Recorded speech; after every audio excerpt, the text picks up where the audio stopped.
Olá Brasil, olá amigos produtores rurais, de volta com vocês para um assunto, um alerta realmente muito preocupante em relação à produção agrícola do estado de Mato Grosso, mas que serve para todo o país.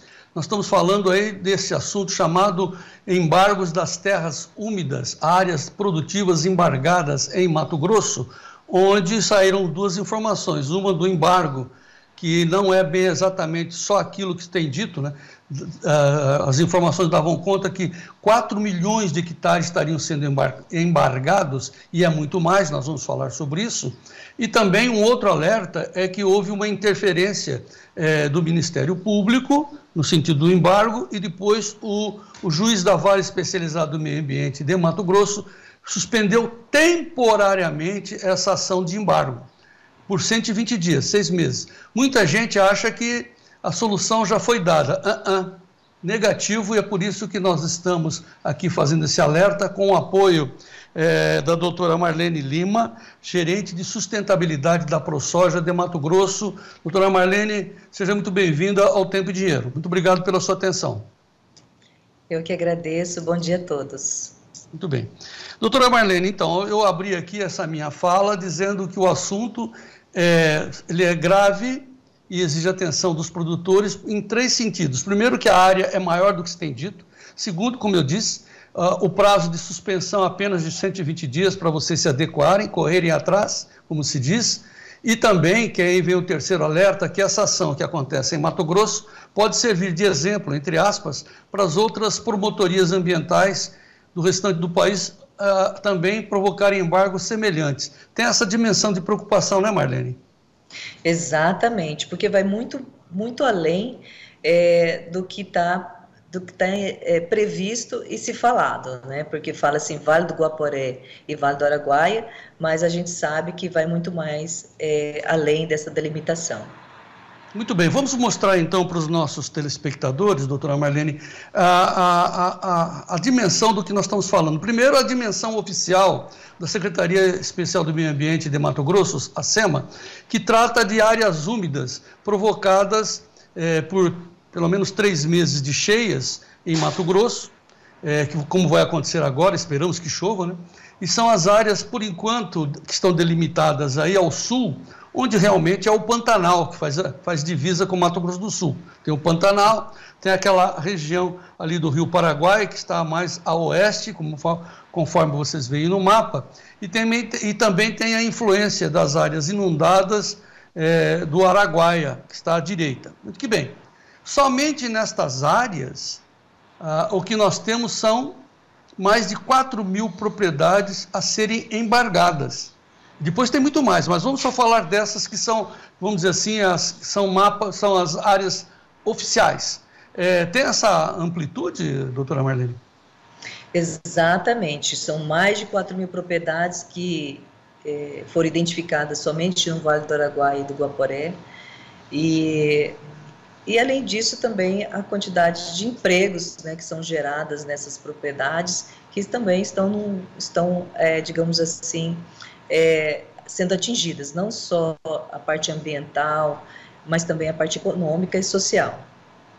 A partir do momento em que as entidades que defendem a produção no Mato Grosso se movimentou, doutora Marlene, por parte da ProSoja, como é a sua entidade, por parte da FAMATO e todas as demais entidades e etc., o juiz da Vara do Meio Ambiente de Mato Grosso, o nome dele é Rodrigo Curvo, ele deu um prazo para vocês fazerem a defesa e também estimou o prejuízo do impacto econômico dessas áreas embargadas.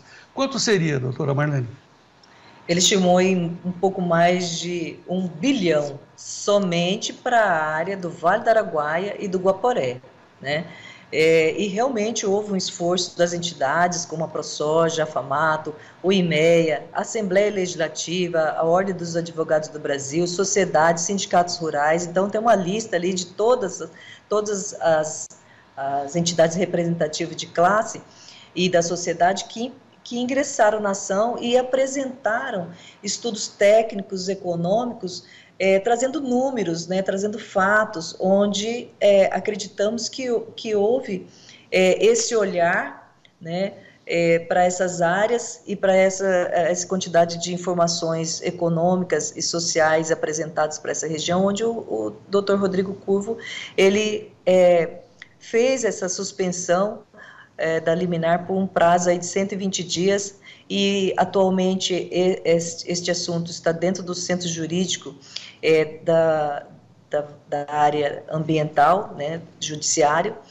e estamos aí com esse prazo para apresentar estudos técnicos relevantes dentro do processo, dentro da ação, para que haja um novo entendimento sobre essas áreas úmidas do estado do Mato Grosso.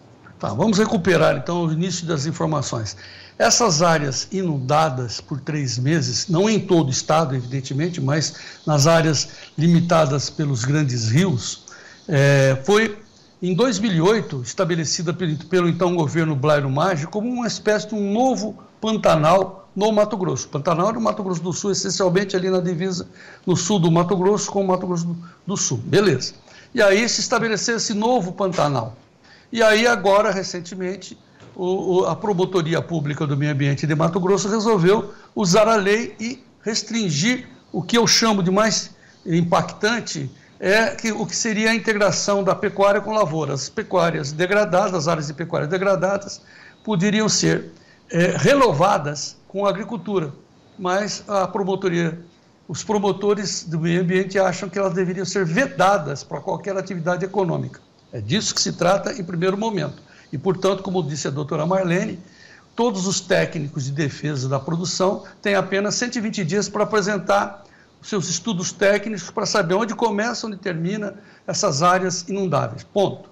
Aí vem o segundo problema, porque a lei diz que ela não se restringe apenas a essas áreas aí que estão no mapa, mas também no meio do Mato Grosso tem um rio enorme, o tal do rio Xingu, e tem as suas vazantes e os seus rios que o abastecem, como o Telespires, o Rio das Mortes.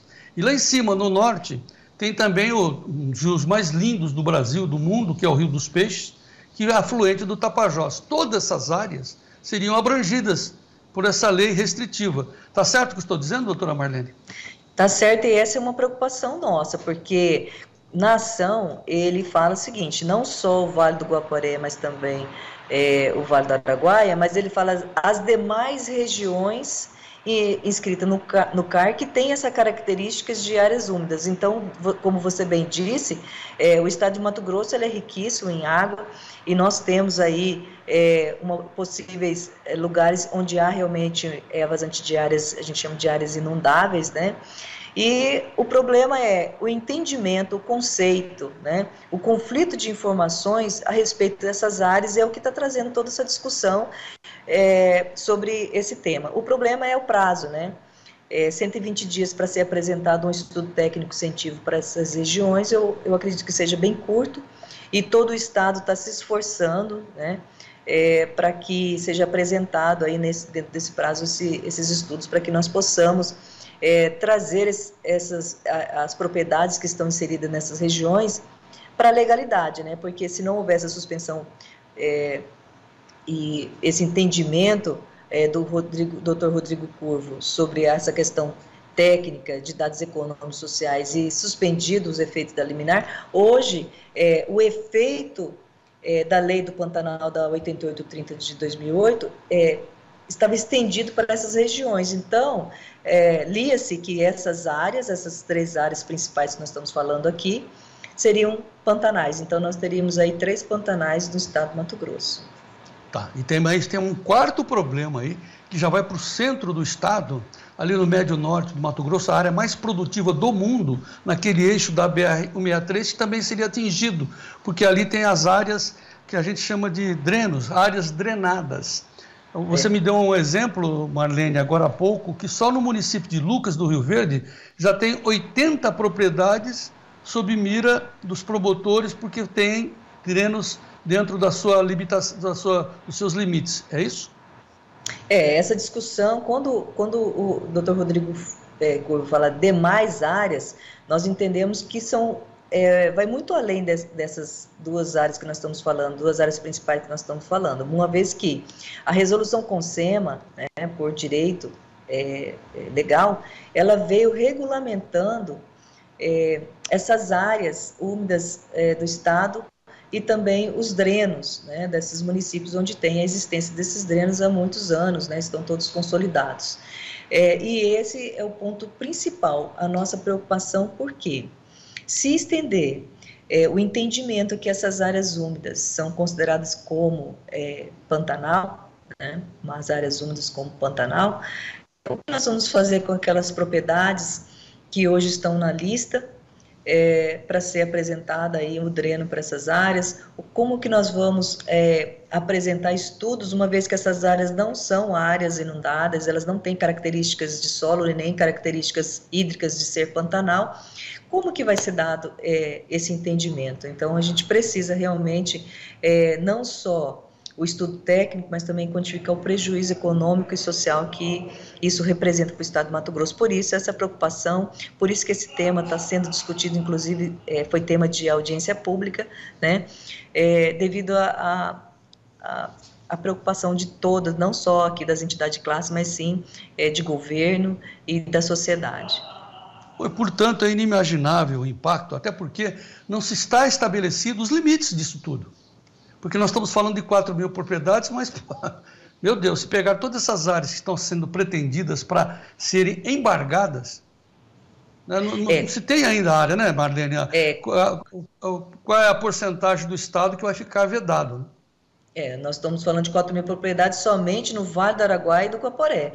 Nós não deu tempo, na verdade, de nós levantarmos a quantidade de propriedades, os municípios, né, que seria estendido esse entendimento da Lei do Pantanal. Né, mas nós vamos estar debruçados nesses próximos dias para fazer a identificação e levantamento de mais dados econômicos aí sobre essa região, e nós podemos voltar aqui falar do impacto econômico, não só para essas duas regiões que são as principais, né, a preocupação principal de todo o processo, mas sim para as demais áreas que é citado dentro do processo, né, do estado do Mato Grosso, que é Lucas, Parque Sorriso, Primavera do Leste. Imagina, as áreas mais produtivas do mundo. Agora, teve uma audiência pública, recentemente, onde todas as entidades participaram, a sociedade civil e as prefeituras levaram seus munícipes lá, principalmente os municípios de Cocalinho, São Félix do Araguaia, que seriam totalmente atingidos, quase que totalmente vedados para a atividade agropecuária. Agora, veja só, nós estamos falando de 17 municípios no Vale do Araguaia. São 17, não é só no Vale do Araguaia. Só no Vale do Araguaia são 17 municípios. Do Guaporé são 2, 3 municípios ali, os principais são Pontes Lacerda e Vila Bela da Santíssima Trindade, e todos eles estiveram aqui durante a audiência pública para trazer a preocupação dessas propriedades, desses produtores que estão inseridos, localizados nesses municípios e nessa região de áreas úmidas. E depois teria as áreas do centro ali, de Sorriso, enfim, aquele eixo da 163, e lá em cima, né, em alta floresta, enfim, aquelas áreas da pecuária lá em cima de Mato Grosso.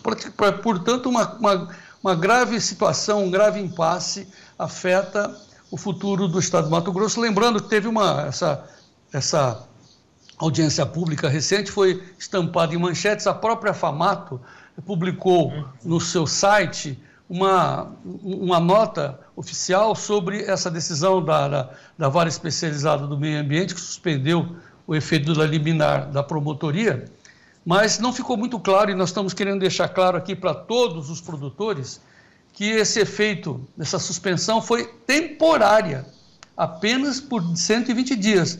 Tempo esse que obrigando as entidades técnicas que representam os produtores a correrem para dizer o que é, o que não é e como vai ser. Não se tem uma certeza nesse instante, doutora Marlene, de como é que será a decisão do juiz, né? Porque não se tem os dados ainda nas mãos.